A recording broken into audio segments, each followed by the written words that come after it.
এই জেনারেশনে দাঁড়িয়ে অনেকের মুখেই কিন্তু এই কথাটা শুনি, ঠিক আছে, যে এখনকার জেনারেশনে ব্রেকআপ বেশি কেন, ডিভোর্স হচ্ছে বেশি কেন।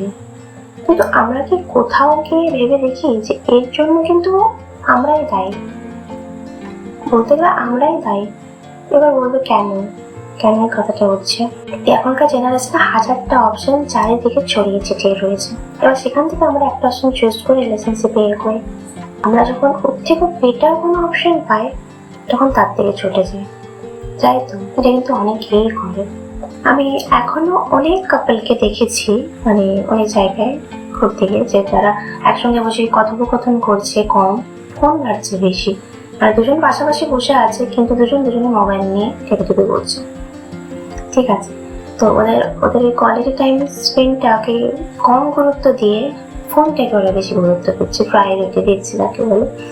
তো এখানে ওরা ওই জন্য বলছে যে এই জেনারেশনে মনের দিক থেকে ওরা কিন্তু জুড়ে আছে কম, ওরা ফোনে বেশি জুড়ে আছে। ইনস্টা, ফেসবুক, হোয়াটসঅ্যাপে কে কত ভালো পিকচার আপলোড করতে পারছে সেটাই এখানে দেখার। মানে ভালোবাসা মানেই এখনকার যুগে কম্পিটিশন হয়ে দাঁড়িয়ে গেছে, তাই তো? এবং আমরা নিজেরা চেঞ্জ হলেই কিন্তু আমাদের নেক্সট জেনারেশনও কিন্তু আমাদের দেখে কিছু শিখবে, তারাও কিন্তু ভালো শিক্ষাটাই পাবে।